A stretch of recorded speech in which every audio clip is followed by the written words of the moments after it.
en un área que a lo mejor no siempre vemos muy claramente, que es la política científica en México, que es bueno, después de que pasa uno todo el proceso de formación, ¿no?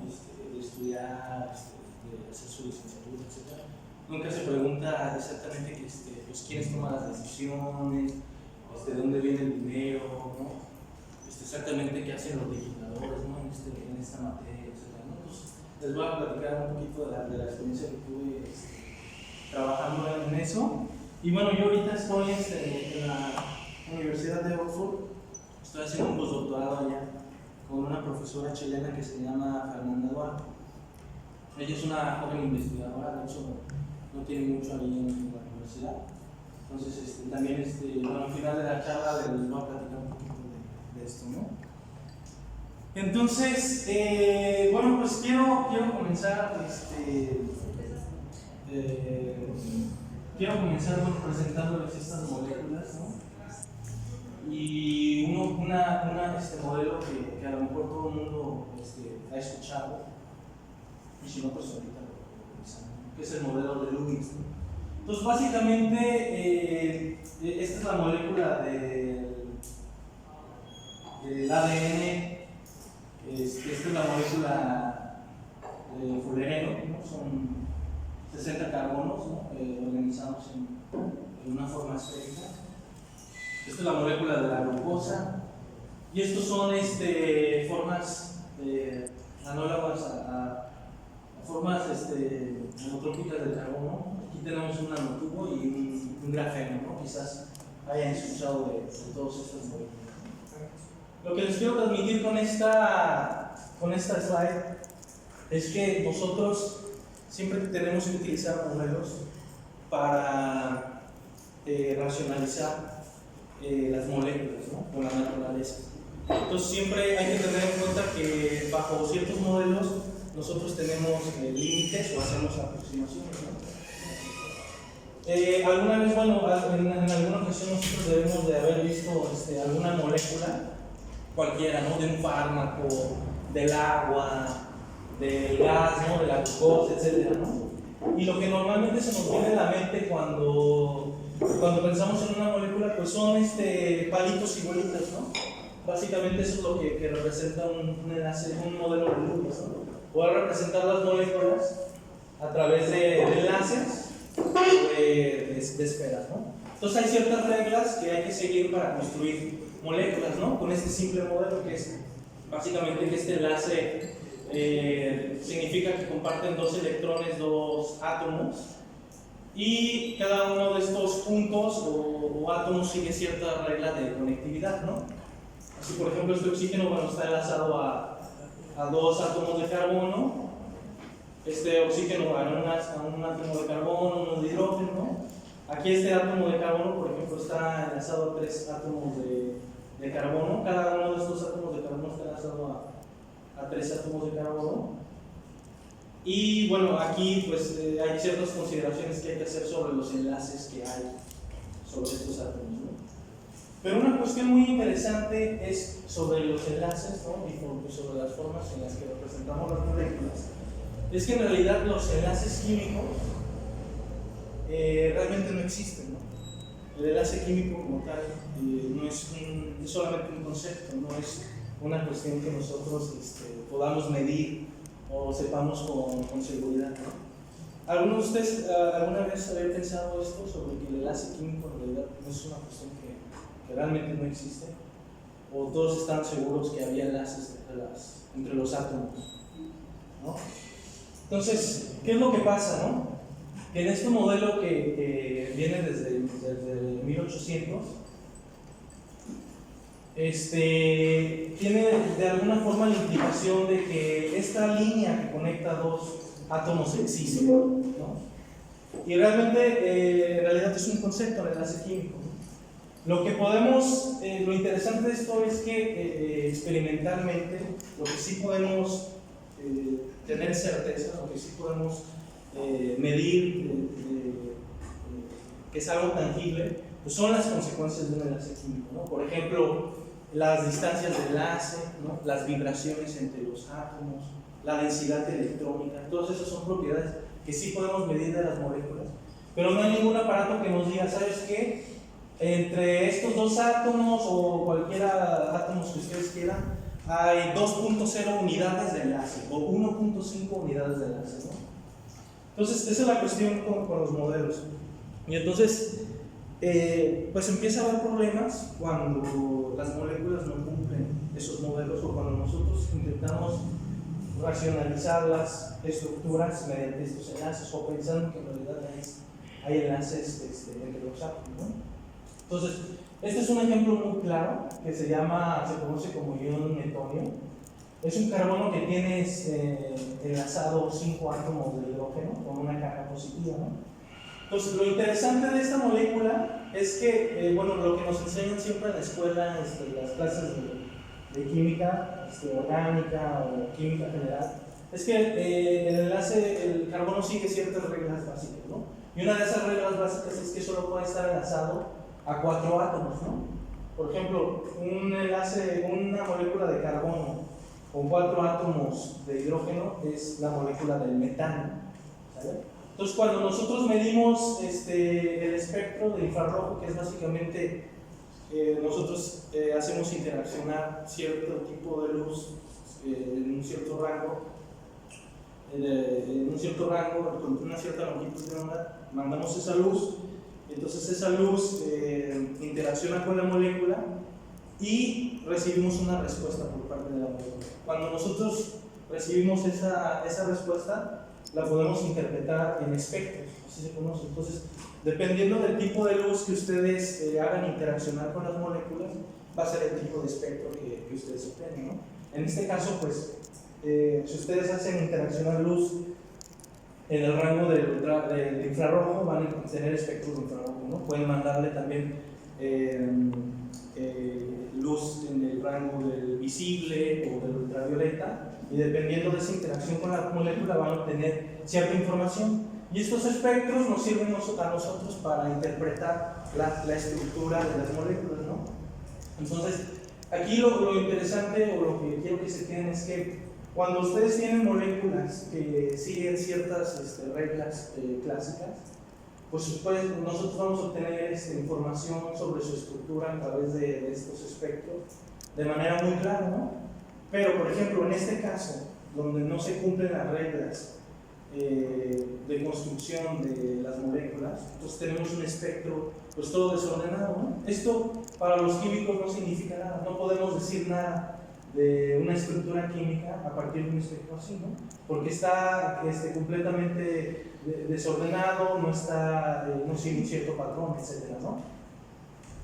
Entonces, eso pasa pues, con ciertas moléculas, ¿no? Esto durante los años 60, 70 se empezaron a dar cuenta que pues, las moléculas no se comportaban como se esperaba, ¿no? O no seguían las reglas clásicas, ¿no? de construcción, ¿no? Aquí, por ejemplo, para esta molécula que se conoce como ion 2-norgonilo, es una molécula de carbono, ¿no? Con hidrógenos y carbono, ¿no? Pero lo que pasa es que a ciertas temperaturas, por ejemplo, a bajas temperaturas, perdón, a altas temperaturas ustedes tienen este espectro, ¿no? 3 líneas que tienen que ver con la naturaleza de los carbonos, ¿no? Entonces, si ustedes van aumentando la temperatura, pues van obteniendo diferentes espectros para una misma molécula, ¿no? Eso quiere decir que algo está pasando, ¿no? No puede ser que una molécula cambie su espectro o cambie su interacción con la luz al aumentar la temperatura, ¿no? Algo debe de estar pasando, ¿no? Y eso, pues, empezó a llevar a ciertas hipótesis, ¿no? De los químicos. Entonces empezaron a decir, pues, ¿sabes qué? Cuando yo tengo una molécula, por ejemplo, esta molécula se llama homocubilo. Si ustedes, una molécula que tiene la forma de un cubo se conoce como cubano, que es constituida solo de átomos de carbono, ¿no? Cubano, dodecaedrano, ¿no? Todas esas son moléculas que sí están sintetizadas, algunas pueden tener muchas. Entonces lo que empezaron a proponer es que, pues, ¿sabes qué? Cuando yo interacciono la luz con una molécula y estoy obteniendo información, alguna respuesta de esa molécula, pues lo que está pasando es que a lo mejor en ese intervalo de tiempo están empezando a ver rearreglos moleculares tan rápidos que entonces me dificulta la medición experimental, ¿no? Entonces, pues cuando empiezan a proponer, pues sabes qué, a lo mejor este átomo está migrando sobre las caras, luego migra de esta forma en la lateral, se va hacia abajo, hacia arriba, etcétera, ¿no? Por ejemplo, la migración de un átomo de carbono sobre una misma cara, ¿no? La cara superior de un cubo, ¿no? Constituido solamente de carbonos. Entonces, aquí es cuando viene pues, la parte interesante, ¿no? Que es hay ciertos químicos, ¿no? Que no hacen experimentos, ¿no? No se meten en un laboratorio, no traen bata, no traen lentes de seguridad, etc., ¿no? Sino que solamente trabajan con computadoras, con supercomputadoras, ¿no? Entonces, básicamente, hay químicos que son computacionales, teóricos, ¿no? Entonces, lo que hacemos es básicamente resolver ciertas ecuaciones con computadores, ¿no? Y que nos permiten, al resolver estas ecuaciones, nos permiten tener las propiedades electrónicas de una molécula, ¿no? Entonces, cuando yo obtengo propiedades electrónicas de una molécula, pues ya puedo empezar a ver con un poco más de detalle, ¿no? ¿Qué está pasando con la distribución de los electrones, ¿no? Con las distancias de enlace, etcétera, ¿no? ¿Qué pasa con los movimientos que hay, etcétera, ¿no? Entonces, yo por algún tiempo estuve trabajando, explorando la dinámica de las moléculas, ¿no? ¿Qué pasa cuando estas moléculas que no siguen las reglas clásicas, qué pasa con ellas conforme pasa el tiempo, ¿no? Entonces, aquí por ejemplo, vale la pena ver este anillo de aquí abajo. Estos son átomos de carbono, estos son átomos de hidrógeno, ¿no? Entonces, lo que pasa es que a temperatura ambiente, esta molécula, lo que va a empezar a suceder con ella,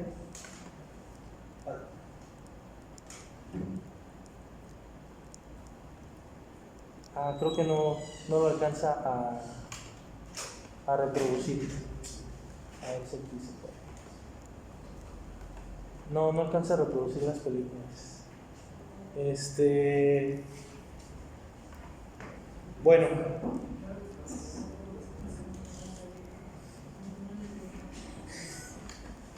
Sí, no. Bueno, pues no vamos a poder ver las películas, creo, lo más atractivo de la charla.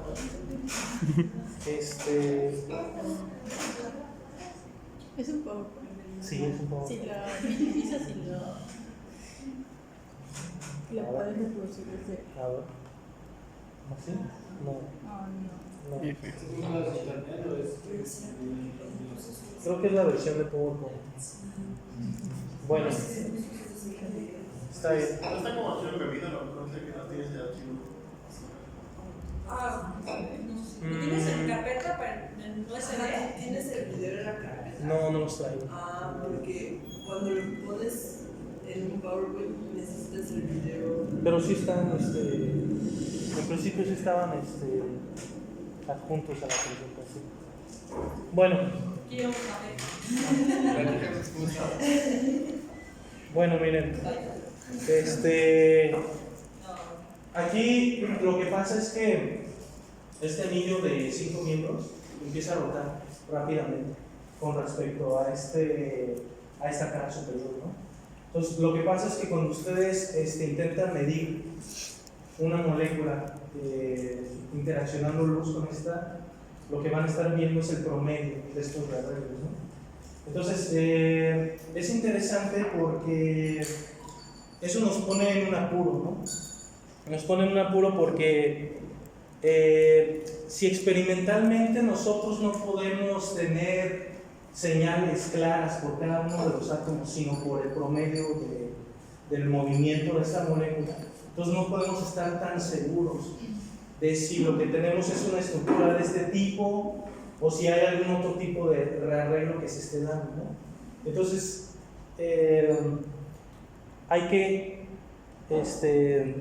hay que utilizar otros métodos, otra concepción del enlace de las moléculas, ¿no? Esta es la forma clásica de representar las moléculas, ¿no? Con líneas y bolitas y palos, ¿no? Pero cuando tenemos moléculas que no siguen las reglas clásicas, entonces vamos a tener, por ejemplo, enlaces de este tipo, ¿no? Que se conocen como enlaces multicéntricos, ¿no? Que son que ciertos electrones se comparten no solamente entre dos átomos, sino entre varios, ¿no? Puede ser 3, 4, 5, 6, 7 átomos, ¿no? Y entonces tenemos que invocar otro tipo de modelos para entender a las moléculas, ¿no? Entonces, esta, por ejemplo, molécula, sí, no.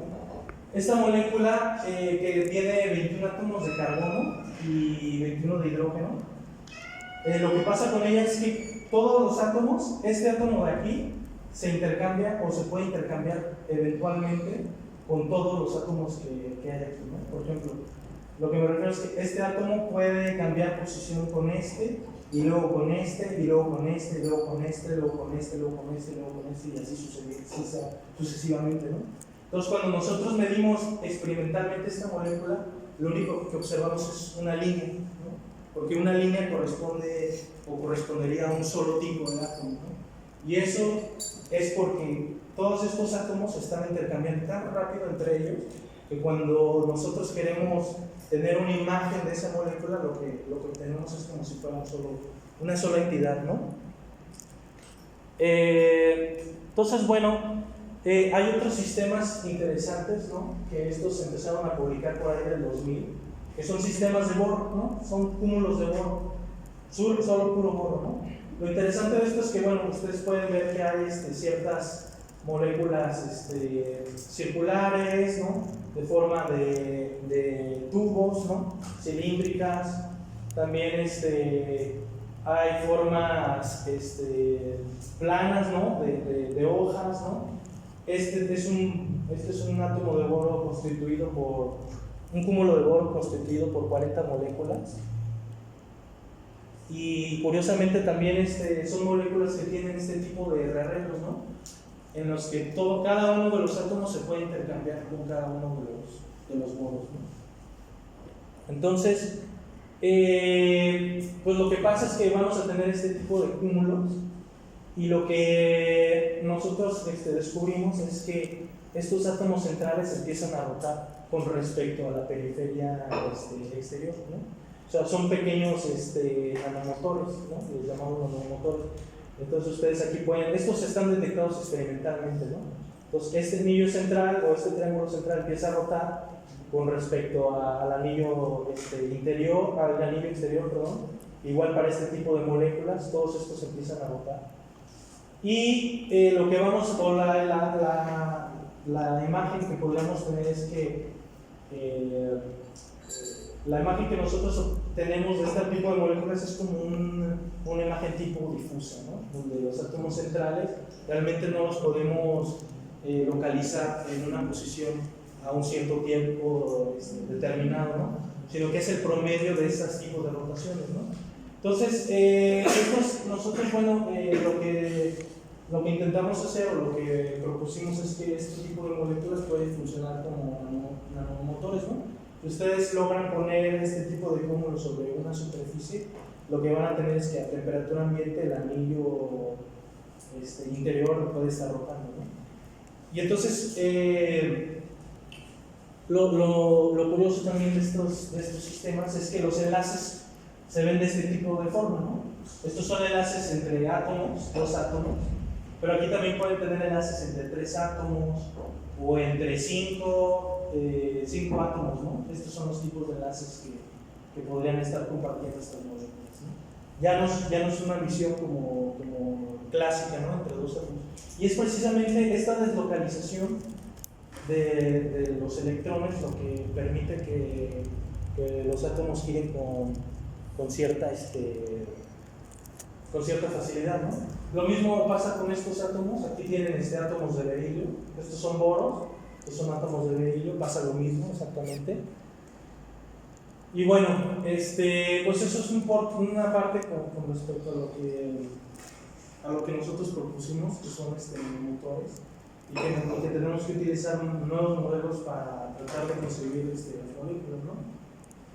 Ahora les voy a compartir un poco de la segunda parte de la charla, que es básicamente qué hay de la política científica en México, ¿no? Sí. Oye, tengo una preguntita con de química antes. Sí. ¿Cómo hacen para como experimentalmente ver las moléculas? O sea, cuando dices que experimentalmente Sí, claro. las caracterizan, Sí, claro. o sea, ¿cómo es que hacen eso? Bueno, hay varias formas de hacerlo, ¿no? Pero lo que tú tienes que medir es alguna propiedad de la molécula, ¿no? Si tú tienes una molécula, digamos, o en solución en algún frasquito, etc., lo que haces es mandas un cierto tipo de radiación, esa radiación interacciona con la molécula regresa un cierto tipo de radiación y esa radiación tú la detectas y al final la interpretas en estos dibujitos, en estas líneas, ¿no? Y esas líneas se pueden interpretar como, por ejemplo, ¿sabes qué? Este espectro lo que a mí me dice es que de acuerdo a ciertas ecuaciones, ¿no? Que los átomos de esta molécula deben de tener cierta disposición, ¿no? La manera más directa de conocer la estructura de un átomo es por rayos X, ¿no? Lo que ahí estás midiendo es la densidad electrónica, ¿no? La densidad electrónica de una molécula, ¿no? Entonces lo que vas a ver son, ahí sí vas a ver cómo están distribuidos los átomos en una cierta estructura, ¿no? Pero el problema es que si tú haces interaccionar cierto tipo de radiación con una molécula, cuyos arreglos son más rápidos que esa interacción o que esa respuesta que tú puedes medir, tú no vas a tener una idea clara o estática de una molécula. No la vas a poder ver como una molécula cuyos átomos están en cierta posición, bien alineados, etc., ¿no? Sino que hay moléculas que incluso a temperaturas muy bajas, ¿no? Cerca de 4 Kelvin, por ejemplo, van a seguir moviéndose, ¿no? Entonces, lo que pasa con esto es que tiene consecuencias en la forma en los modelos que nosotros empleamos, ¿no? Ya sea experimentales o teóricos, porque necesariamente nosotros necesitamos de ese experimento para decir que una molécula tiene un cierto tipo de estructura. Si no tienes el experimento, solo lo tienes en cálculos o demás, no lo puedes decir con certeza, ¿no? Tienes que tener el experimento. Pero si el experimento depende de la velocidad en la que se intercambian esos átomos y no puedes detectar la estructura por esos movimientos, entonces no va a haber forma de que tú puedas representar la molécula, porque experimentalmente no puedes acceder a ello. Entonces hay moléculas que no sabemos cuál es su estructura, porque cuando nosotros intentamos medir experimentalmente alguna propiedad, lo que estamos midiendo es el promedio, ¿sale? Y entonces son moléculas que quedarán así, como moléculas que no tienen estructura, ¿sale? Ese es el problema de esas moléculas. Y lo que nosotros intentamos hacer con estos cálculos es que ahí lo que pasa es que tú puedes simular una estructura estática, ¿no? Pero no significa que esa sea la estructura, ¿no? Lo que significa es que simplemente tienes una estructura congelada, pero que no es real, ¿no? Simplemente es una aproximación de esa estructura. La imagen real sería que siempre está rotando, ¿no? Y que nunca vamos a poder saber exactamente cuál es su estructura porque su velocidad de transferencia de átomos no nos permite tener una imagen estática. ¿Sí me expliqué? Sí, nada más tenía otra pequeña duda. Cuando dices que son como motores, o sea, ¿tendría alguna aplicación como aplicada? O sea, ¿algo que sí se puede hacer con esos motores? Estos cúmulos apenas se están detectando, ¿no? Y en el 2010 empezamos a proponer que estos sistemas puedan estar rotando, ¿no? El problema es que cuando tú propones algo, alguien lo tiene que llevar a cabo, ¿no? En la práctica, ¿no? Y eso puede tomar años, ¿no? Pero la idea es que estos sistemas en algún punto los van a poner en una superficie y sobre esa superficie este movimiento de manera inducida pues pueda aprovecharse, ¿no? para algún tipo de aplicación, ¿no? Simplemente es el primer paso, ¿no? Pero hay una cosa que siempre hay que tener en cuenta de las moléculas, y es que las moléculas nunca están aisladas, ¿no? Entonces, realmente hay ciertas condiciones que las moléculas deben de cumplir por convención para decir que son, por ejemplo, estables, ¿no? ¿Qué es la estabilidad de una molécula? Pues que no se oxide, ¿no? Pues tienes un ambiente lleno de oxígeno, el oxígeno está actuando todo el tiempo, ¿no? Entonces, el oxígeno eventualmente puede reaccionar con estas moléculas y formar otro tipo de compuestos, ¿no? O la temperatura también. La temperatura puede ser que se descompongan las moléculas, ¿no? Hay moléculas que a lo mejor estos materiales, así como los vemos, en apariencia no están cambiando, ¿no? Pero hay moléculas que en un corto periodo pues, pueden transformarse, ¿no? ¿Vale? Entonces, bueno, ajá, ¿qué? Un poquito de termodinámica. Ajá. Bueno, mencionaste que Sí. sobre el movimiento, ¿no? Sí. O sea, el hecho de que estén moviéndose no genera algún tipo de reacción endotérmica, o sea, no están, o sea, ¿de dónde están generando energía para moverse? Claro. Incluso para esta aplicación que propones de moverlos con motores. O sea, yo imagino que si estuvieras en una superficie, no sé, de plano covalente, Ajá. eventualmente pues, se pararían, o se pararía el movimiento en todo caso. No, Pues es como, o sea, como, es que, o sea, como no hay ninguna, no hay motor perpetuo, pues. O sea, si tú tuvieras esa molécula pegada, digamos, a una superficie, sí, la va a empujar, pero no la va a empujar para siempre. sí, O sea, claro. se va a detener, pero bueno, se va a detener cuando deje de tener energía, pero Claro. ¿cómo consigue energía? ¿Cómo sigue moviéndose? Bueno, la energía básicamente es la temperatura. Eso es, ¿no? Recuerden que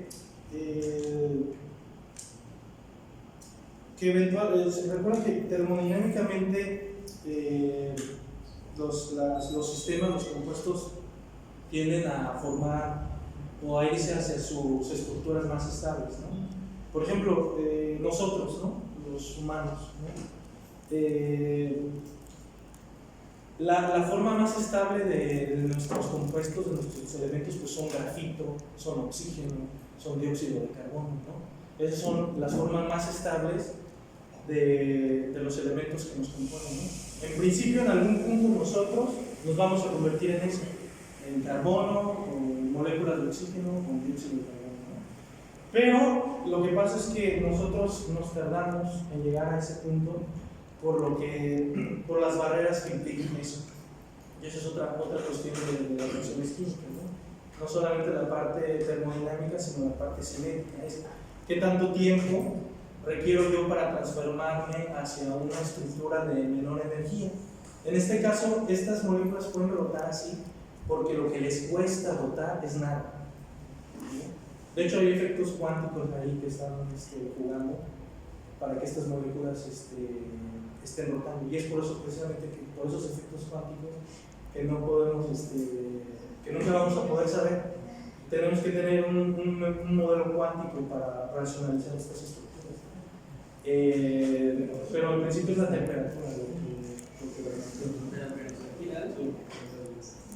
¿Alguien tiene otra duda de esta parte? ¿Alguna pregunta? No, estamos haciendo discusión de nivel. Entonces, por ejemplo, con las zonas a 4 Kelvin giran más lento.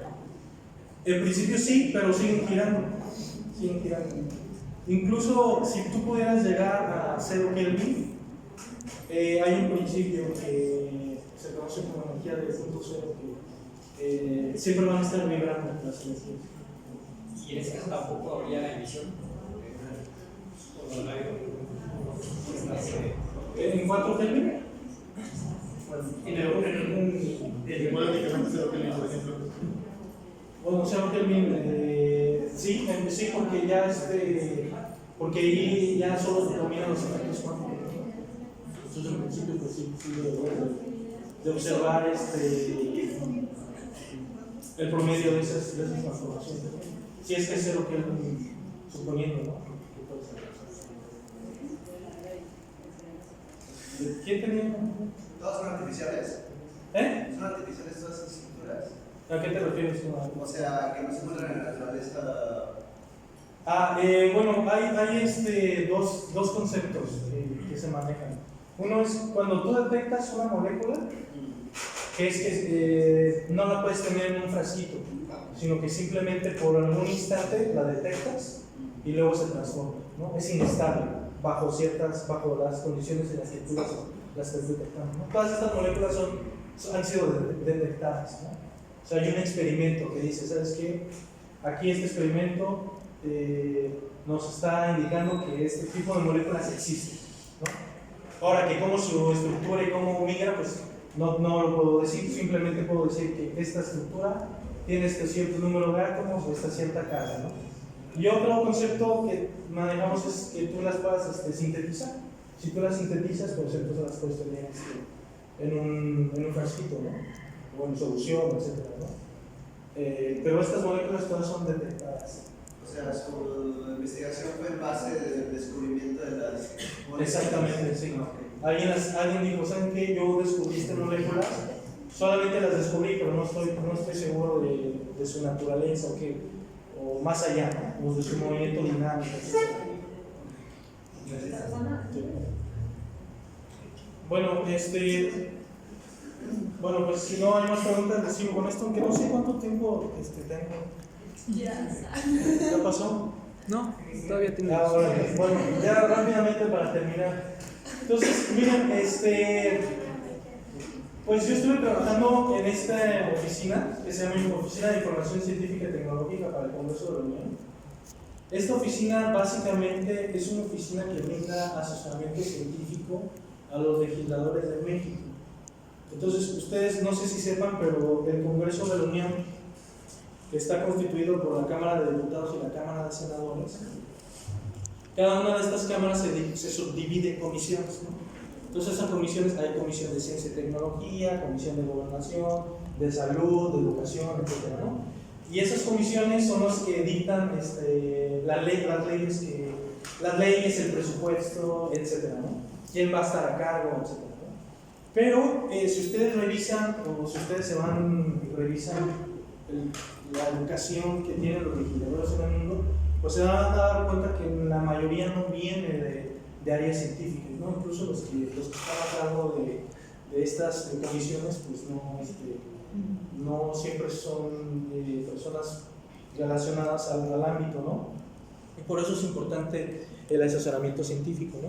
Entonces, en el mundo, principalmente en Europa, todos los parlamentos europeos tienen este tipo de oficinas.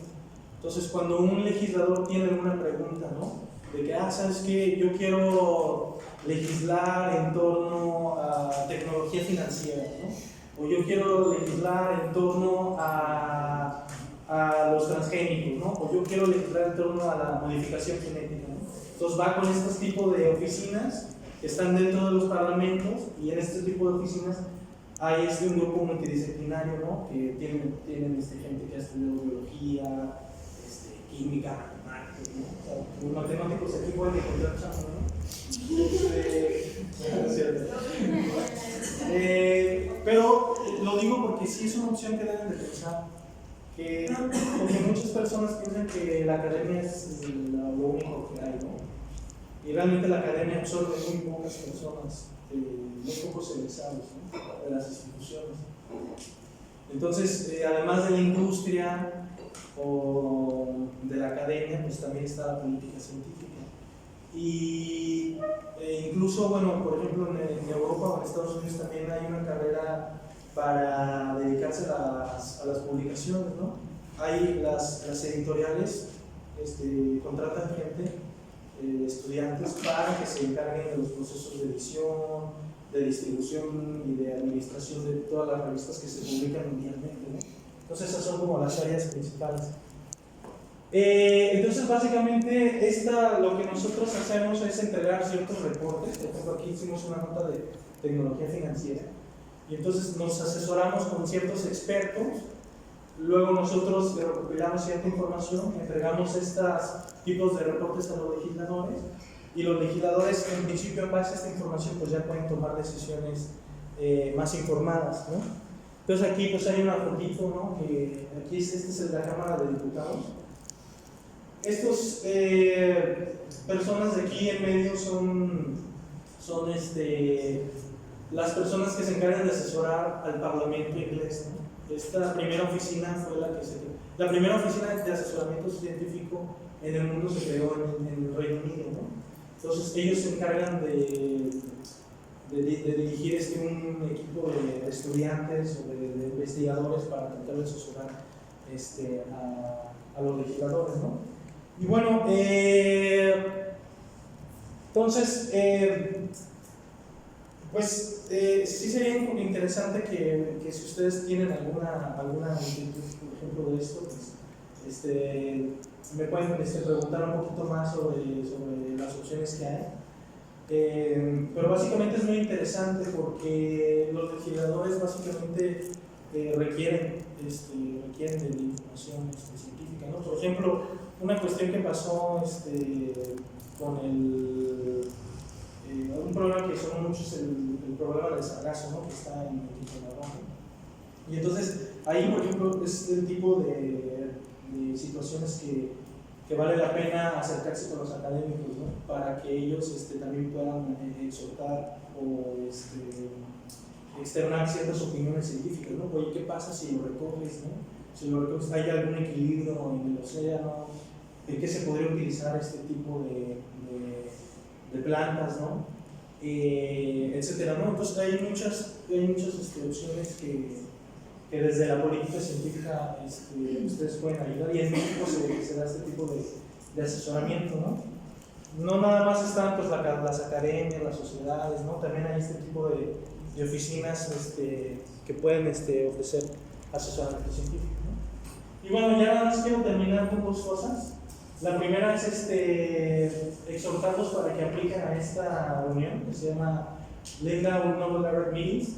Ahí es una reunión que acepta a estudiantes de licenciatura, maestría, doctorado, postdoctorado. Es una reunión que organiza cada año el comité Lindau, que organiza en Alemania.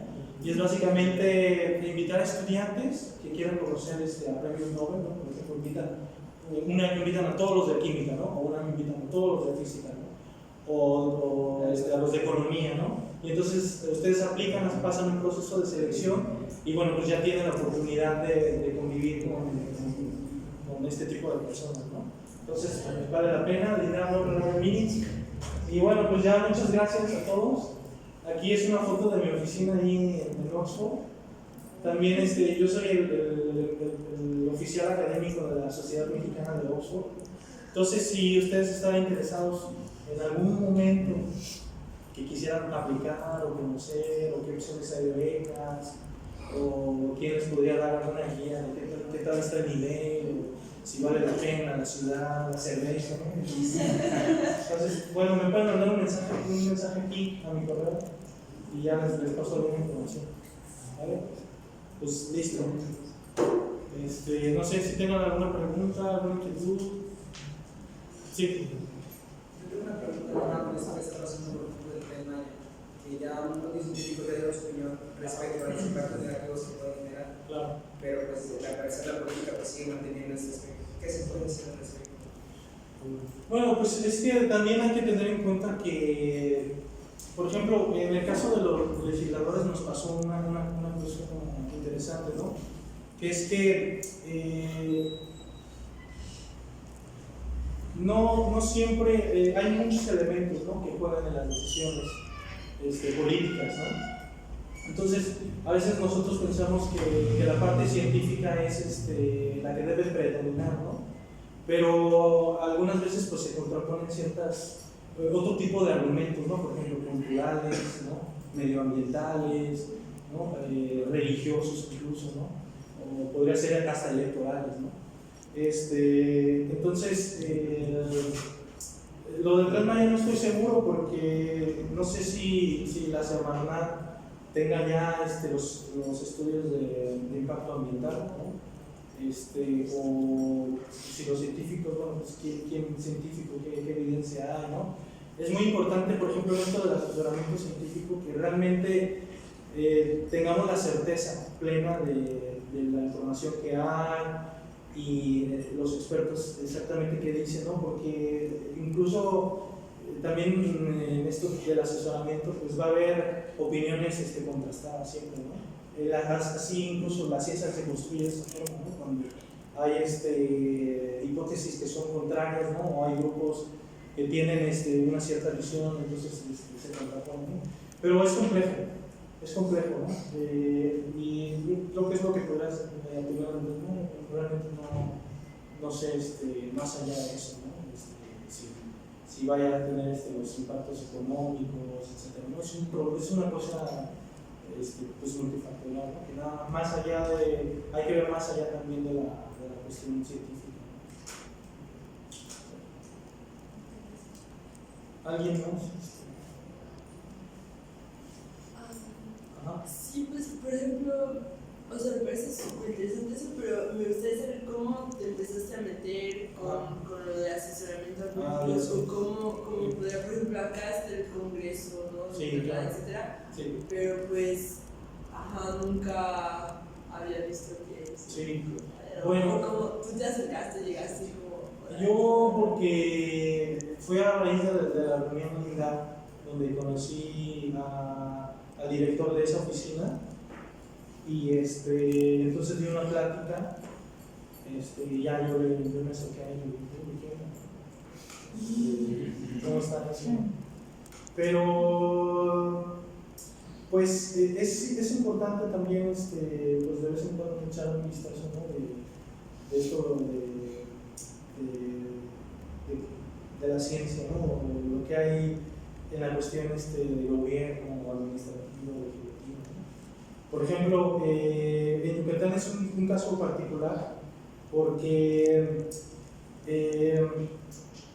digamos que la cabeza de sector de ciencia y tecnología es el CONACYT, ¿no? Siempre lo ha sido el CONACYT. Y entonces, pero cada estado de la República tiene consejos de ciencia, o en el caso de Yucatán hay una secretaría de ciencia, ¿no? Y entonces es interesante preguntarse, ¿no? Exactamente esta secretaría qué hace, por qué está, en qué ley se constituye, ¿no? O también una cuestión interesante es ver el presupuesto, ¿no?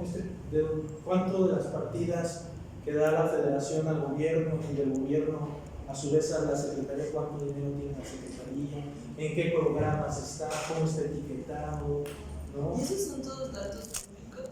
Sí, todos son públicos. Sí, todos esos datos son públicos. Podríamos saber cuánto dinero recibió este año Yucatán, cuánto dinero va a tener asignado la secretaría para tal programa, etcétera, ¿no? O las leyes, ¿no? Hay leyes estatales también. Hay una ley de ciencia y tecnología federal.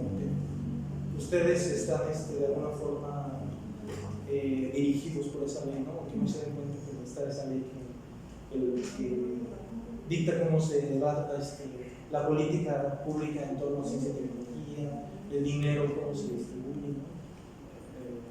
Etcétera. Sí. Esos datos son los pocos portales. Esos datos en qué portal los puedo consultar. ¿Cuál? ¿De presupuesto? Sí. Pues el presupuesto de la federación está en Hacienda, en la Secretaría de Hacienda. Entonces, si tú googleas el programa de egresos de la federación, ¿no? O si tú googleas programa de egresos del estado de Yucatán, entonces lo googleas y te sale, ¿no? Un PDF te va a salir, ¿no? Pero tiene que estar publicado en el diario oficial. Tiene que ser el que está en el diario oficial. ¿Cuáles son los conocimientos que tuviste que adquirir? Aparte de, obviamente todos sabemos que eres químico, pero quiero imaginar que tuviste que tener otros conocimientos para trabajar ahí, ¿no? Sí, bueno, lo interesante es que precisamente cuando tú llegas con una cierta formación, digamos, tú eres físico, matemático, químico, biólogo, economista, lo que sea, lo primero que hacen es darte un proyecto que no tenga nada que ver con eso, ¿sabes? Porque precisamente lo que pasa es que cuando tú fuiste formado en una cierta disciplina, tienes ciertas ideas consolidadas. Ya, puedes estar de acuerdo, no estar de acuerdo con ciertas cosas, ¿no? O de acuerdo con mucho, con otras, ¿no? Entonces, para que no sea imparcial tu opinión, lo que hacen es que te mandan a otro tipo de área, te ponen a trabajar, te ponen a investigar de derechos humanos, ¿no? En mi caso fue mucho de ley, de las leyes, ¿no? Pero ese es como el método, ¿no? Y hay obviamente una etapa de entrenamiento, etcétera, ¿no? Pero es muy interesante. Y esto de la política, que hay cambio por sexenio o así, o... Sí, siempre hay cambio por sexenio. Siempre. Sí, siempre hay cambio por sexenio. En dado caso que me gustara dedicarme a eso, terminando la licenciatura. Ajá. Bueno, pues, por ejemplo, pues básicamente están los consejos de ciencia, consejos o secretarías de ciencias estatales, ¿no? Esos son, digamos, el primer como nivel. Están las academias también, las sociedades, ¿no? La Academia Mexicana de Ciencias, la Sociedad de Química, de Matemáticas, ¿no? El propio CONACYT también, ¿no? Podría ser una opción, ¿no? En este caso, esta oficina, hay una red internacional de oficinas que se llama EPTA, así búscalo, EPTA, European Parliamentary Technology Assessment. Entonces, esa es la red mundial de oficinas que dan asesoramiento a los legisladores, ¿no? E incluso si a alguien le gusta a lo mejor mucho, pues hay compañeros que terminan siendo asesores, ¿no? De los legisladores locales o federales, ¿no? Pero ahí la cuestión es como buscar opciones, preguntar, etc., ¿no? O sea, si me das ocurre, pues yo te puedo mandar así una lista este es el mapa general, ¿no? Estas son las opciones que hay. Pero pues las puertas pues tendrás que ir tú a tocar, ¿sí? Sí. O a veces son oportunidades que se tienen, ¿no? Pero sí. O puede ser que no sea en México, ¿no?